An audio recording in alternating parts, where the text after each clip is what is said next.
Assalamualaikum warahmatullahi wabarakatuh. Saya Geta Siti Asia dari semester 5A PAI STI Al-Falah akan mempresentasikan mata kuliah Kewirausahaan Syariah yang mana saya mewawancarai seorang pengusaha sukses pembuat kubah masjid. Baik, sebelum saya membahas wawancara saya akan sedikit mengupas pengertian tentang kewirausahaan. Wirausaha merupakan suatu proses atau cara untuk melakukan atau menjalankan suatu usaha yang bertujuan untuk mendapatkan hasil atau keuntungan yang sebesar-besarnya dengan modal yang sekecil-kecilnya dengan cara memproduksi, menjual, atau menyewakan suatu produk, barang, atau jasa. Di negara-negara yang sedang berkembang, terutama Indonesia, usaha-usaha yang dijalankan atau dikembangkan oleh masyarakatnya pada umumnya tergolong sebagai usaha kecil. Namun, usaha kecil inilah yang dapat menciptakan lapangan pekerjaan, sehingga mengurangi pengangguran dan dapat mendorong pertumbuhan ekonomi negaranya. Banyak cerita kesuksesan para wirausahawan yang memulai karirnya dari nol. Mereka berjuang selama bertahun-tahun untuk membangun usahanya. Mereka berusaha keras dan tahap demi tahap membuat usahanya menjadi semakin maju.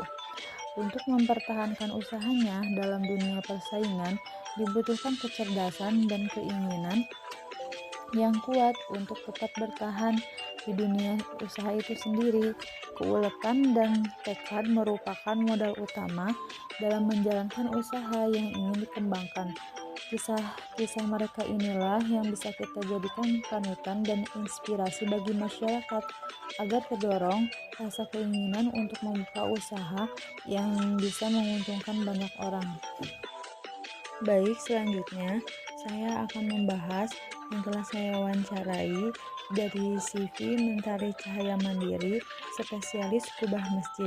Nama pemilik usaha Ibnu Fajar, yaitu pengusaha pembuat kubah masjid, plafon gipsun, poster, kolom lislang, kerawangan, ornamen, dan list lang. Kantornya di Jalan Raya Bogor, Cibinong, Bogor. Kantor cabang Jalan Bypass, Cicalengka, Nagreg, depan SPBE Cicalengka. Sejarah berdirinya pengusaha pembuat kubah masjid. Usaha Bapak Ibnu ini berdiri sejak tahun 2012, di mana awal usaha ini mulai kerja di tempat orang lain. Dengan punya niat belajar serta tekad yang kuat dan sungguh-sungguh bahwa akan berhasil dan sukses, tidak lupa juga tetap berdoa, tidak sampai sia-siakan waktu luang, selalu belajar sampai semua benar-benar menguasai dari produksi, market, dan manajemen yang baik. Pak Ibnu ini bisa membuka usaha sendiri setelah menguasai sedikit demi sedikit, bertahap membuka usaha sendiri dengan kemampuannya sampai lamanya tidak menyerah untuk sukses dan maju.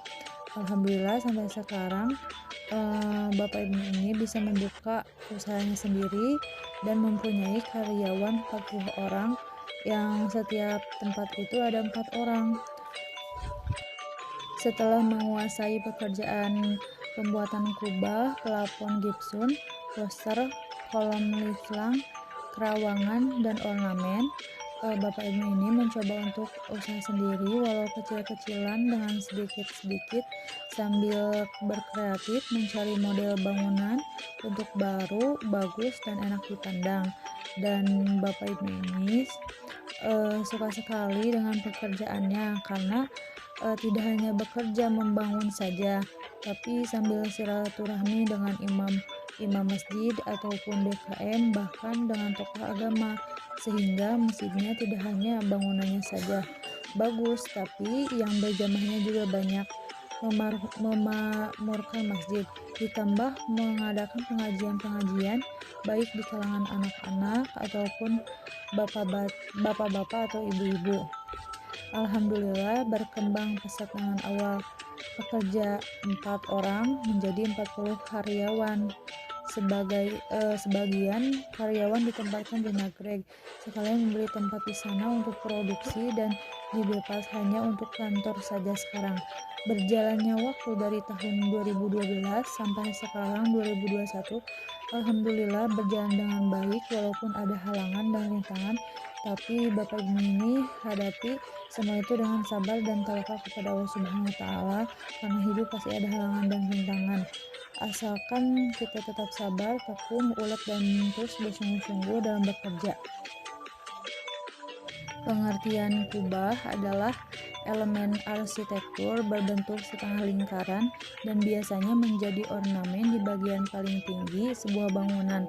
Kubah bisa ditemukan pada masjid, bangunan bersejarah, bahkan rumah. Banyak sekali macam-macam kubah, yaitu kubah beton, kubah galvahum, kubah stainless, kubah enamel.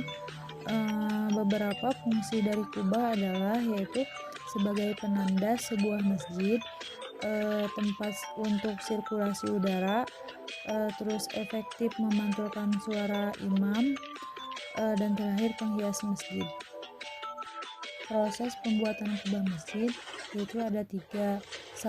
Menentukan desain kubah. 2. Menentukan bahan kubah. Dan terakhir tahap pembangunan. 1. Menentukan desain kubah. Pembuat desain kubah masjid sangatlah penting.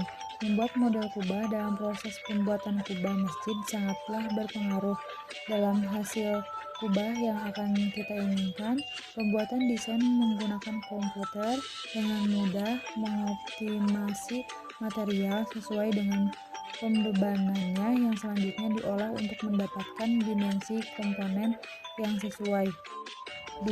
Menentukan bahan kubah. Beberapa bahan yang biasa digunakan dalam proses pembuatan kubah masjid antara lain yaitu bahan beton atau GRC, terus bahan enamel dan galvalum, dan terakhir bahan stainless. 3. Tahap pembangunan. 1. Membuat kerangka kubah. Bahan-bahan dalam pembuatan rangka kubah seperti pipa, hollow, dan seterusnya dipersiapkan dan disesuaikan baik ketebalan maupun ukurannya. Kemudian pipa atau hollow tadi perlahan-lahan agar tidak patah atau rusak di-roll menggunakan mesin roll untuk mendapatkan kelengkungan yang diinginkan. Pembuatan rangka kubah ini harus disesuaikan dengan desain gambar yang telah kita buat, dan banyaknya dudukan panel yang dipasang harus disesuaikan dengan besarnya ukuran panel kubah masjidnya. 2. Pemasangan panel. Setelah pembuatan rangka kubah selesai, maka tahap berikutnya adalah pemasangan panel kubah. Sebagai contoh menggunakan bahan dari enamel atau galvium. Tahap pertama adalah pemotongan plat menjadi bentuk lembaran. Plat dipotong sesuai ukuran untuk membentuk panel yang diinginkan menggunakan mesin hidrolis, dan kemudian digerinda pada pinggir-pinggirnya agar rapih dan tidak tajam. Plat yang sudah dipotong kemudian ditekuk menggunakan mesin khusus untuk menekuk sesuai kelengkungan ukuran panel atap yang diinginkan. Kemudian dipasang dengan cara pengelasan. Setelah selesai, sisa-sisa las kita rapihkan dengan cara menggerinda. 3. Pemasangan pelapon kubah. Penambahan pelapon kubah tidak hanya bertujuan untuk membuat kubah terlihat lebih rapi, indah, dan mewah, namun juga untuk melindungi masjid dari kebocoran dari hujan. 4. Pewarnaan kubah. Setelah panel terpasang rapi, proses selanjutnya pewarnaan pada kubah. Sebelum proses pewarnaan, sebaiknya kubah dibersihkan terlebih dahulu. Ada 2 pilihan cara pemberian warna, yaitu dengan metode celup dan dengan metode semprot. 5. Aksesoris kubah. Aksesoris kubah pada bagian luar bisa kita lihat berupa bentuk bulan sabit, bintang, dan tulisan Allah yang diletakkan pada bagian ujung tertinggi kubah.